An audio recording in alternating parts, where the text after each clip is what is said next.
नमस्कार, आप देख रहे हैं आवाज़ इंडिया, देश की भरोसेमंद आवाज़। मैं हूं अजीत। आइए नज़र डालते हैं आज की हेडलाइंस पर। राहुल गांधी का विवादास्पद बयान, जी राम जी पर उठाए सवाल। महाराष्ट्र में 29 महानगर पालिकाओं के मेयर पदों के लिए आरक्षण की लॉटरी की घोषणा। केजरीवाल को कोर्ट से मिली राहत, ईडी के समन की अवमानना मामले में बरी। और दिल्ली हाई कोर्ट ने कहा, टूटे रिश्तों के अपराध नहीं बना सकते।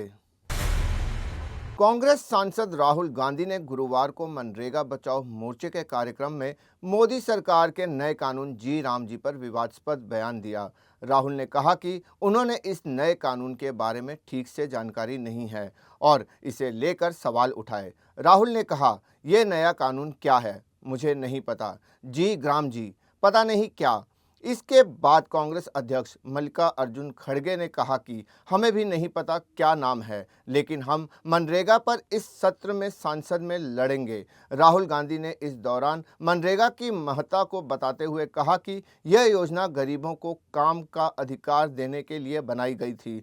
उनका दावा था कि मोदी सरकार इस योजना को खत्म करने की कोशिश कर रही है और यह किसानों के साथ किए गए सलूक जैसा है, जिसमें पहले मोदी सरकार ने किसानों के खिलाफ कानून लाकर उन्हें रोकने की कोशिश की थी, लेकिन अब यही स्थिति मजदूरों के लिए पैदा की जा रही है।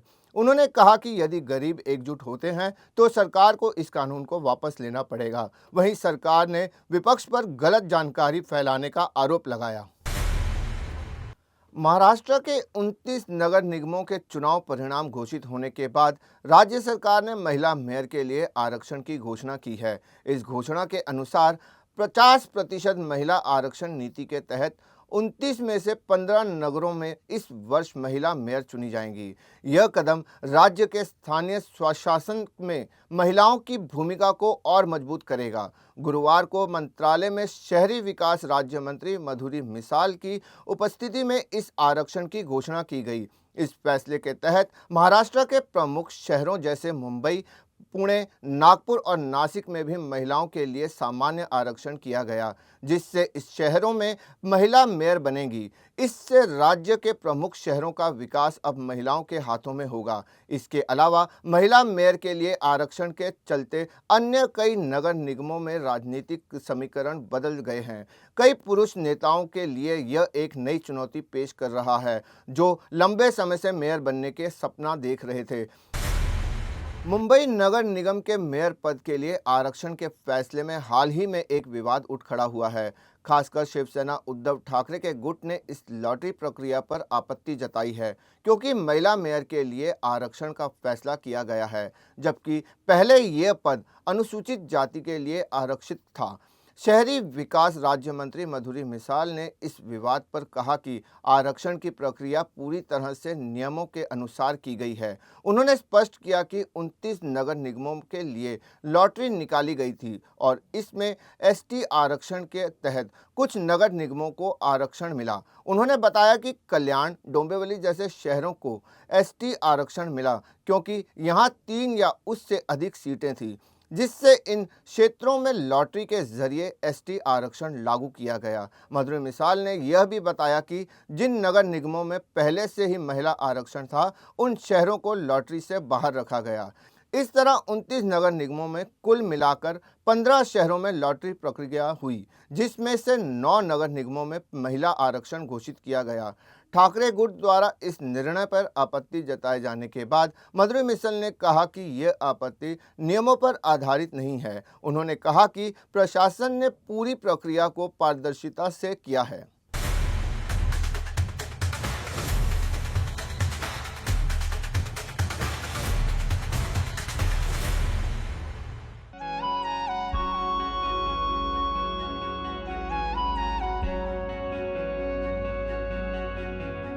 आवाज इंडिया,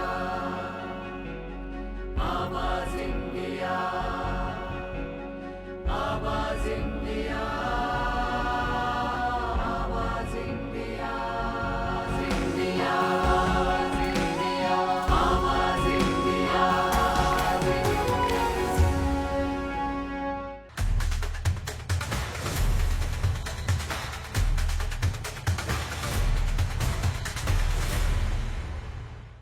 कर्नाटक में राज्यपाल और सरकार के बीच बढ़ते विवाद ने एक नई दिशा पकड़ ली है। यह विवाद खास तौर पर मनरेगा योजना के नाम बदलने को लेकर केंद्र सरकार के फैसले और राज्य सरकार के विरोध से जुड़ा हुआ है। कर्नाटक सरकार ने राज्यपाल थावर चंद गहलोत के विधानसभा सत्र में भाषण को लेकर नाराजगी जताई, क्योंकि राज्यपाल बिना भाषण की पूरी प्रति पढ़े ही विधानसभा से चले गए, जिससे विधानसभा में जबरदस्त हंगामा हुआ। मुख्यमंत्री सिद्धारमैया ने राज्यपाल के इस कदम को लोकतंत्र का काला दिन करार दिया है और आरोप लगाया कि राज्यपाल केंद्र सरकार के दबाव में काम कर रहे हैं और असंवैधानिक तरीके से पेश आ रहे हैं। राज्यपाल ने सरकार द्वारा तैयार किए गए भाषण से 11 बिंदुओं को हटाने का सुझाव दिया था, जिसे सरकार ने अस्वीकार कर दिया। इसके बाद यह सवाल उठने लगा था कि क्या राज्यपाल विधानसभा सत्र में शामिल होंगे या नहीं। सीएम सिद्धारमैया ने राज्यपाल के इस व्यवहार को संविधान का उल्लंघन बताते हुए कहा कि यदि राज्यपाल आगे नहीं आते हैं तो सरकार सर्वोच्च न्यायालय का रुख कर सकती है।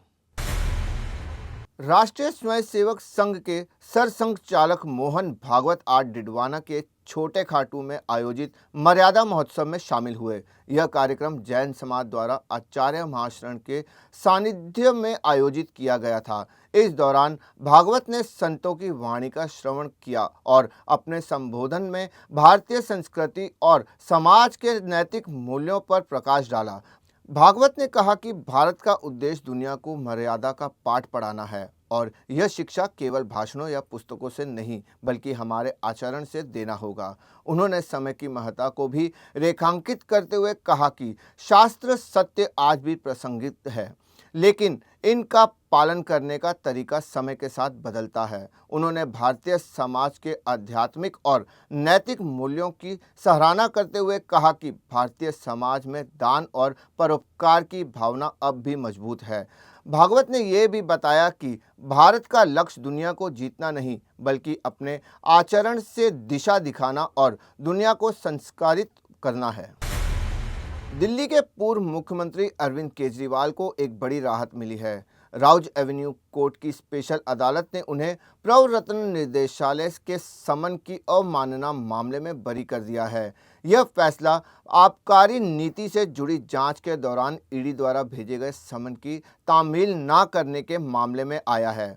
ईडी ने केजरीवाल के खिलाफ कई समन जारी किए थे, लेकिन उन्होंने इन समनों का पालन करते हुए एजेंसी के समक्ष पेश होने से इनकार कर दिया था। इसके बाद ईडी ने अदालत का रुख किया था और यह मामला राउज एवेन्यू कोर्ट तक पहुंचा। ईडी ने फरवरी 2024 में केजरीवाल के खिलाफ एक याचिका दायर की थी, जिसमें आरोप था कि केजरीवाल ने prevention of money laundering act के तहत जारी किए गए समन का पालन नहीं किया।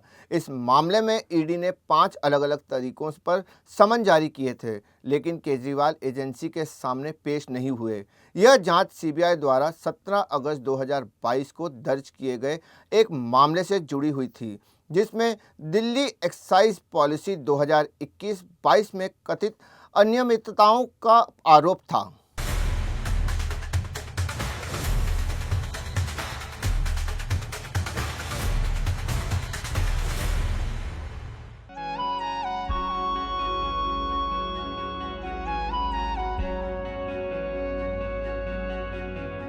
आवाज इंडिया, आवाज इंडिया, आवाज इंडिया, आवाज इंडिया, इंडिया, आवाज इंडिया, आवाज इंडिया।